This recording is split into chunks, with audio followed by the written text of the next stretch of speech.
Olá, pessoal! Hoje vamos falar sobre um tema fascinante que muitos têm dúvidas: a relação entre a queda no Jardim do Éden e a ressurreição. O que a queda no Jardim do Éden diz a respeito da ressurreição? A primeira coisa que precisamos discernir é o seguinte: a sentença de Deus que veio sobre Adão no jardim, ela foi física, espiritual ou ambas? Se quisermos entender de fato corretamente a respeito da morte, que é tratada pelo apóstolo Paulo em Romanos, capítulo 5, no versículo 12, que diz o seguinte: portanto, assim como por um só homem entrou o pecado no mundo e pelo pecado a morte, assim também a morte passou a todos os homens, porque todos pecaram. Então, essa é a morte que teria que ser vencida. A morte que foi herdada em Adão e em Cristo seria completamente dissolvida.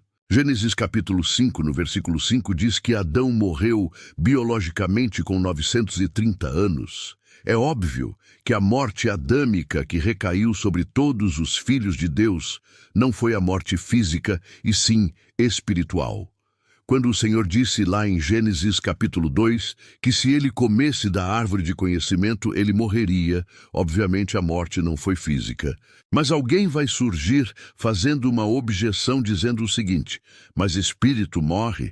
A morte espiritual se refere ao desligamento da santidade e da glória de Deus. Por isso que Adão foi expulso do jardim, expulso da comunhão de Deus. A missão então de Cristo foi reparar essa morte espiritual não física, para trazer de volta a comunhão dos filhos de Deus para com Ele no Espírito. Uma vez que essa quebra de comunhão aconteceu devido a Adão ter desvalidado a orientação de Deus de não comer da árvore do conhecimento, e ele comeu, então ele morreu espiritualmente, separando-se assim do Criador. Ainda comprovando que a morte adâmica não foi física, considere a seguinte declaração do Senhor Jesus pouco antes da ressurreição de Lázaro, quanto à sua morte biológica, e já faziam 4 dias. João, capítulo 11, no versículo 24 ao 26, que diz assim: replicou Marta, que ele há de ressurgir na ressurreição do último dia. Disse-lhe então Jesus: eu sou a ressurreição e a vida. Quem crê em mim, ainda que morra, viverá. E todo que vive e crê em mim não morrerá eternamente. Crê isto. Olha que interessante, Jesus disse a Marta: quem crê em mim, os que morrem biologicamente viverão, e os vivos que creem em mim jamais morrerão, ainda que biologicamente eles venham a padecer. Tanto os vivos quanto os que já tinham partido pela fé em Cristo são vivificados.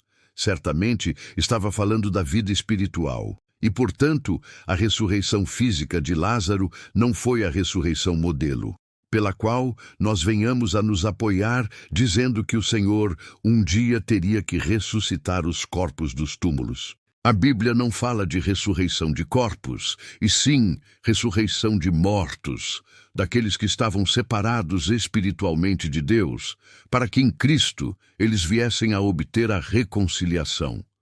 Então, o problema do pecado criado por Adão não era físico, mas espiritual, e sem a intervenção milagrosa de Deus, através de Cristo, o pecado de Adão nunca poderia ser expiado ou reparado. A lei veio nessa intenção de reparar o pecado, mas Deus sabia desde o início que o sangue de touros e de bodes nunca seria suficiente para expiar esse pecado que gerou a morte espiritual dos filhos de Deus. Hebreus 10:4 deixa isso muito claro.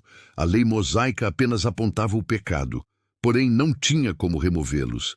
Jesus, então, tinha a missão de reconciliar o homem caído com Deus, restaurando a presença da sua santidade e glória eterna, manifestando assim o ministério do Espírito. Por isso que Jesus, ele morre na carne, mas ao ressuscitar, ele deu condições pelas quais, pela fé nele, o homem também não viesse mais ver a morte. Porém, a obra estava inacabada, até que o templo judeu viesse a cair, porque o templo judeu de pé atestava que a lei estava em vigor. E todos aqueles que morriam ainda debaixo da lei, eles não tinham como obter a vida eterna. Quanto a isso, Jeremias profetizou: Eis que vem dias, diz o Senhor, em que firmarei nova aliança com a casa de Israel e com a casa de Judá, não conforme a aliança que fiz com seus pais no dia em que os tomei pela mão para os tirar da terra do Egito. Porquanto eles anularam a minha aliança, não obstante eu os haver desposado, diz o Senhor, porque esta é a aliança que firmarei com a casa de Israel, depois daqueles dias. Diz o Senhor, na mente lhes imprimirei as minhas leis, também no coração lhes escreverei. Eu serei o seu Deus, e eles serão o meu povo. A Bíblia, quando trata da ressurreição do último dia, trata justamente do fim da antiga aliança, onde os mortos em Cristo obtiveram a vida eterna. E os vivos, os biologicamente que estavam na vinda de Cristo, ocorrida em 70, eles jamais iriam ver a morte, porque o Senhor tinha realizado a sua obra completa, uma vez removendo a lei e estabelecendo a aliança da graça. Essa mudança veio justamente em 70, quando a velha aliança foi removida e a nova aliança foi estabelecida. É por isso que o sermão escatológico de Jesus, em Mateus 24, aponta para o fim do templo. Seria a remoção do velho céu e terra para o estabelecimento do novo céu e nova terra, o qual habita a justiça. Fim do templo, fim do sacerdócio levítico, fim dos rituais, fim dos cerimoniais e sacrifícios, agora é por fé. Paulo estava consciente que realmente a morte espiritual seria vencida justamente no fim da antiga aliança, quando a antiga dispensação fosse removida. Quando Paulo escreve aos irmãos de Coríntios, tratando das questões da ressurreição, em 1 Coríntios capítulo 15, por exemplo, no versículo 55-57. Diz assim o apóstolo Paulo: Onde está, ó morte, a tua vitória? Onde está, ó morte, o teu aguilhão? O aguilhão da morte é o pecado, e a força do pecado é a lei. Graças a Deus que nos dá a vitória por intermédio de nosso Senhor Jesus Cristo.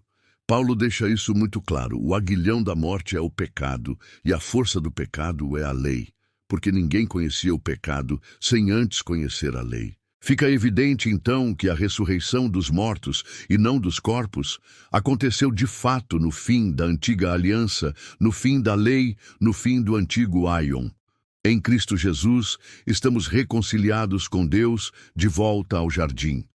Em Apocalipse capítulo 21, no versículo 3, o apóstolo João, antes desse fim acontecer, estava vivendo justamente os tempos do fim, quando todas as coisas seriam removidas, e aponta a queda da antiga, a Babilônia, a Jerusalém, apóstata, em Apocalipse 17, 18, no capítulo 21, no versículo 3. Ele vai dizer aos ouvintes das 7 igrejas da Ásia Menor que o fim estava chegando no tempo de vida daqueles irmãos. O apóstolo João vai dizer então: Ouvi grande voz vinda do trono, dizendo: Eis o tabernáculo de Deus com os homens. Deus habitará com eles. Entenda que a palavra homens aqui é antropos. No grego, tem a ver com homens e mulheres. Uma vez que estamos em Cristo Jesus, então o castigo divino com referência à queda adâmica nunca foi uma restauração biológica do corpo, e sim uma restauração espiritual pela qual o homem pode estar unido para com o seu Senhor e viver com ele para sempre. Uma vez que isso tinha sido perdido através do pecado adâmico lá do jardim, uma vez reparado o pecado, o Senhor nos levou de volta à sua gloriosa presença mediante a fé em Cristo Jesus. Compartilhe com seus amigos e nos vemos no próximo vídeo.